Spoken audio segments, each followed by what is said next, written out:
Chers amis, bonjour. Le beau temps revient et vous avez envie de découvrir si le golf vous plaît ou pas. Je remets une de mes toutes premières vidéos de la naissance de tousaugolf.fr qui vous explique comment faire sur un pitch and putt ou sur un parcours. Comment faire donc pour savoir si le golf vous plaît et normalement en moins d'une heure vous êtes fixé. Sur ce, bon visionnage. Vous avez décidé d'essayer le golf pour savoir si ce sport vous plaît. Pourquoi pas?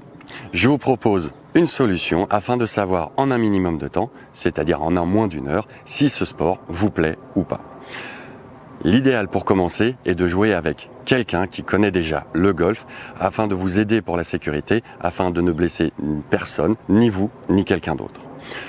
Pour commencer, le premier lieu, l'idéal, ça reste un pitch and putt, c'est-à-dire un petit parcours. Un petit parcours, le pitch et putt, parce qu'on a besoin que du pitch et du putter. Là, on n'est pas obligé de prendre le pitch, on doit prendre un putter, c'est une obligation, mais vous pouvez prendre en plus du pitch, ou autre du pitch, un 9, un 7 ou un 8. Ça, demandez à votre ami golfeur, il vous aidera à vous prêter le matériel. Donc le putter, le voici, et le fer, le voici. Actuellement, c'est un fer 8. Le putter, pourquoi le putter? Parce qu'à un moment ou à un autre, vous allez devoir faire rouler la balle. Et le putter est un outil dont la face est perpendiculaire au sol, donc c'est un club qui fera rouler la balle naturellement.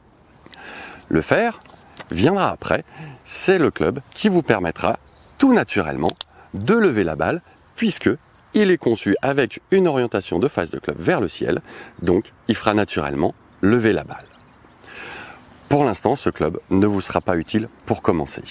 Je vous propose donc de commencer tout de suite avec uniquement le putter. Bien sûr, pour commencer, il vous faudra une balle, voire deux si jamais vous perdez la première. Cela peut arriver, car le destin d'une balle est de finir ou dans l'eau ou perdu. Donc, une balle. Me voici sur le départ, ma cible est là-bas. La première des choses quand même reste comment tenir un club. Le putter est un club un peu unique en soi. Non seulement il ne fait que rouler la balle, mais surtout le grip est vraiment particulier. Dans le sens où, comme tous les autres clubs, il n'est pas rond. C'est le seul club qui a le droit d'avoir un endroit parfait, un côté parfaitement plat. Ce côté plat se mettra devant vous de cette manière. Donc, nous posons le club au sol. Le putter est ici face à moi, donc avec le côté plat devant moi. Je vais mettre tout d'abord ma main gauche tout en haut, avec le pouce sur le côté plat, pour un droitier. Les gauchers, ce sera forcément la main droite. Et ensuite, je vais placer mon autre main, ma main droite, ma main dominante, en dessous, avec le pouce sur le dessus. C'est tout. Me voici donc avec les deux pouces sur le plat du grip. Maintenant, il va falloir aller chercher la balle, donc pour cela, je vais devoir me pencher. Voilà, je me penche suffisamment pour que ma tête de club en bas puisse naturellement poser sur le sol. Après, pour l'alignement, ce qu'il faut, c'est comme c'est la tête de club ici, la face de club pour être plus précis, qui envoie la balle, il faut que j'aligne ma face de club et mon corps vers ma cible qui se trouve là-bas. Me voici installé à ma balle. Maintenant, le mouvement est un mouvement de balancier généré par les épaules. Je laisse mes hanches se libérer un petit peu, car sinon je vais me retrouver bloqué. Or, j'ai un peu de distance à parcourir, donc je fais une amplitude un petit peu grande.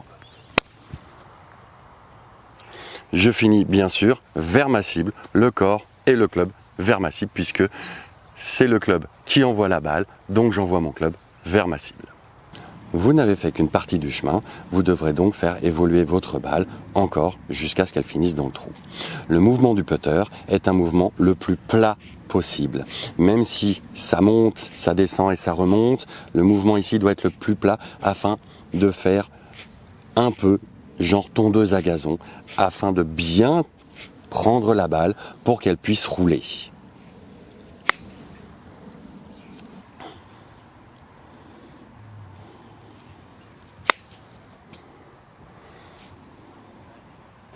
Petit à petit, l'oiseau fait son nid, comme on dit. Donc, après plusieurs coups, me voilà de plus en plus près du green du drapeau.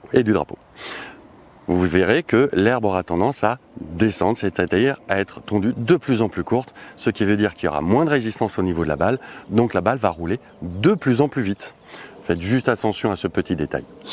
Mais toujours, on continue avec le même mouvement le plus à plat pour essayer de se rapprocher le plus possible du drapeau.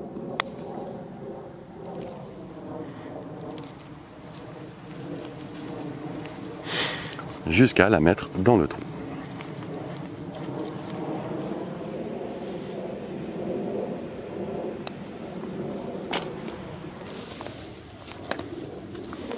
Et voilà, il n'y a plus qu'à passer au trou suivant. Vous avez fini votre premier trou. Maintenant, il va falloir en faire 2, 3, voire 4 encore avec le putter.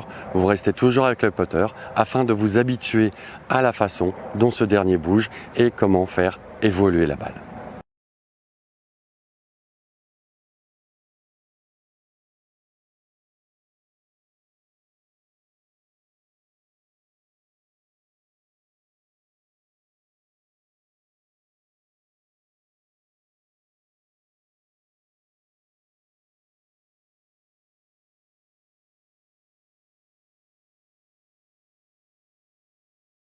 Vous avez réussi à faire rouler la balle régulièrement sur le fairway, sur le terrain, dans l'herbe jusque dans le trou, plusieurs trous d'affilée.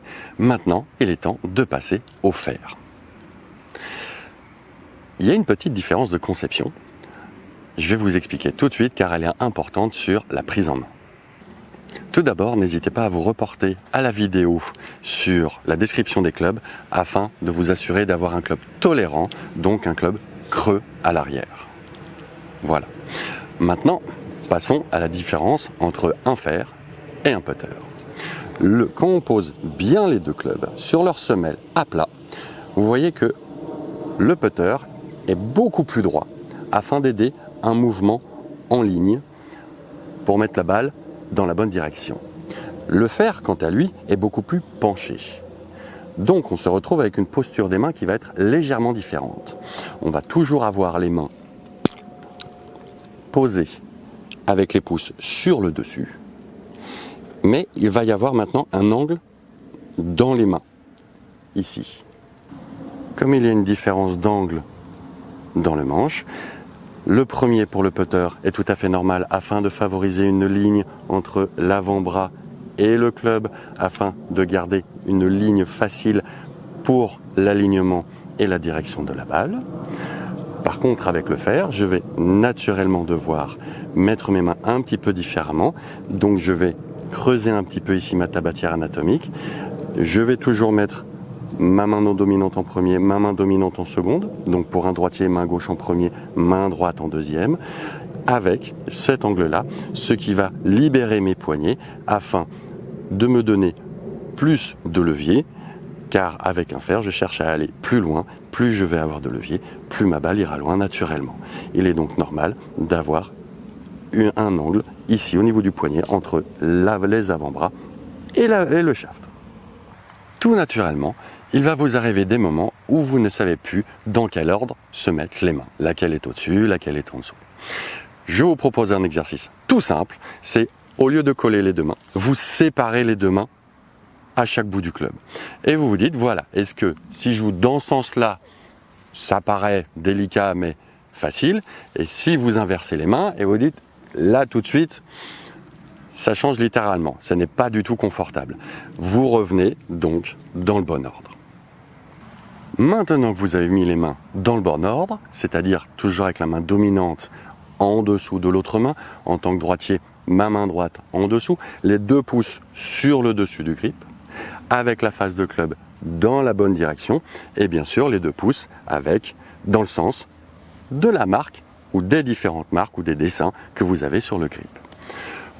Il ne vous reste plus qu'à vous pencher en essayant de garder le dos droit et vous essayez de faire le même mouvement, en essayant de bien prendre la balle par en dessous, en faisant glisser le club sous la balle avec un mouvement le plus ample possible afin d'avoir le plus grand cercle possible. Et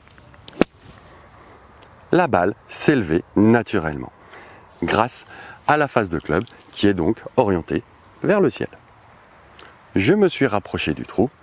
Donc je vais toujours faire le même mouvement, mais en plus petit, afin de doser mon coup pour éviter d'aller trop loin.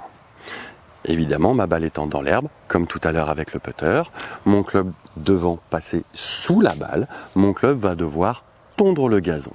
Même si ça n'est pas vraiment une tondeuse, ceci est la plus mauvaise tondeuse à gazon du monde, mais ça reste une tondeuse à gazon. Donc vous devez non pas taper dans le sol, mais faire glisser le club sous la balle, afin que naturellement la balle se lève grâce à la face de club.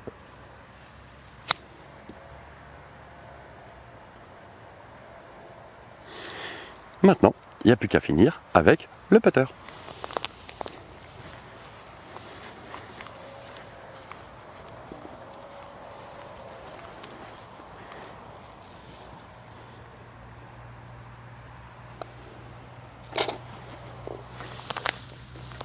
Vous venez donc de finir votre premier trou avec un fer et un putter.